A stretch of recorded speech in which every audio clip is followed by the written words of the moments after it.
Está pegando esse gancho. A questão contemporânea, eu estava vendo no noticiário, eu fiquei muitos anos, décadas, como professor da Universidade Federal, há muitas críticas em relação a questões recentes do orçamento. Algumas das universidades maiores, como a UFRJ, por exemplo, entre outras, têm dificuldade de falar, olha, com esses recursos a gente não consegue acabar o ano. E para questões básicas, né, de gastos de custeio dentro da universidade. Como é que fica essa questão, você que passou pelo Ministério da Educação, vendo agora essas dificuldades que são muito grandes, porque houve uma enorme expansão da Universidade Pública Federal. Elas eram relativamente restritas, eu digo, por exemplo, pelo caso da UFSCar, que era só São Carlos, depois ainda no governo Collor foi incorporado Araras e depois, posteriormente, bem depois, aí foi para Sorocaba, foi para o Vale do Ribeira, se expandiu muito. Isso ocorreu com outras universidades também. Consequentemente, a necessidade de mais recursos e no momento atual, não sei qual é a questão que coloca o ministro Camilo Santana, que é o ministro do MEC, é responsável. As universidades estão numa situação muito difícil, né? Muito difícil. Veja, o Brasil tinha que expandir. Quando o Lula assumiu o governo, se não me engano, eram 3 milhões de estudantes universitários no Brasil. Isso dava algo como talvez, não tenho o número exato, mas algo como 10 a 15% da galera de 18 a 24 anos, que é o ponto de referência para a educação. Quando a Dilma deixou, eram 8 milhões, mais que dobrou. Agora, pegando o UFRJ. O UFRJ tem muitos prédios históricos. Aí a manutenção desses prédios é cara. Depois, existem coisas que são necessárias em termos de equipamentos novos. Então, você tem, ao mesmo tempo, que cuidar de uma coisa que é quase cultura, que é quase patrimônio histórico, e você tem que cuidar também de uma coisa que é a modernidade, que é o futuro, que é a ciência, né? Veja o caso horroroso do Museu Nacional, pegou fogo. Então, o fato de não ter se cuidado do Museu Nacional antes tem um custo altíssimo. É tremendo isso daí. E eu gosto da história do Museu Paulista, do Museu do Ipiranga, porque há coisa de 10, 15 anos, a diretora do Museu Paulista, uma professora da FAO, me foge o nome dela, de repente fechou o museu. Nem todo mundo sabe, o museu pertence à USP, o Museu do Ipiranga. Então, ela não perguntou ao reitor, ela fechou da cabeça dela. Mas antes disso, eles tinham chamado os bombeiros e disseram, se fosse um prédio particular, teríamos interditado, porque os bombeiros não podem interditar prédio público. Aí ela tomou a si essa missão, fechou, o prédio ficou fechado quase 10 anos, demorou para obterem recursos para fazer o conserto, e hoje está um prédio magnífico, um museu magnífico, deu um avanço gigantesco naquilo. Agora, se não tivesse feito isso, é capaz que também tivesse flambado o Museu do Ipiranga. Não, é verdade. Realmente o museu ficou muito legal aí, está muito bonito, ficou, como o pessoal diz, entre aspas, um museu de primeiro mundo. Mas eu queria colocar justamente a questão da ciência e tecnologia, porque afinal, no mundo, provavelmente na história da humanidade, nós nunca tivemos transformações tão radicais em tão curto espaço de tempo. Certo. E ciência e tecnologia é o foco disso.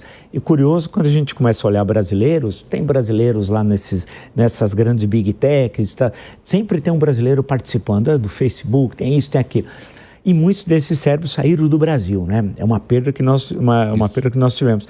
Como é que fica na sua avaliação e acompanhando as reuniões do SBPC e a sua experiência também passando pela CAPES, da questão da ciência e tecnologia? Como fazer para a gente manter esses cérebros aqui, recursos, desenvolvimento? Nós temos uma estrutura universitária amplíssima.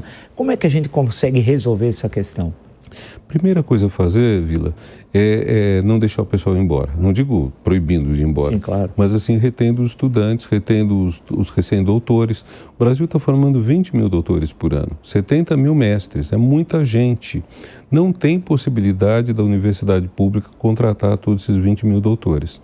Mesmo que a gente diga, mestre não é para ser docente, a gente quer a partir do doutorado, que é uma coisa que também eu acho que não precisava exigir o doutorado, mas o fato é que você não tem como. Então, você tem que ter outras alocações de trabalho, mas você tem, sobretudo, que é prioritário e não custa barato, é você dar condições para os doutores trabalharem no que eles fizeram. O doutor é um pesquisador, é uma pessoa que aprendeu a pesquisar e que vai usar essa pesquisa justamente para melhorar a vida das pessoas.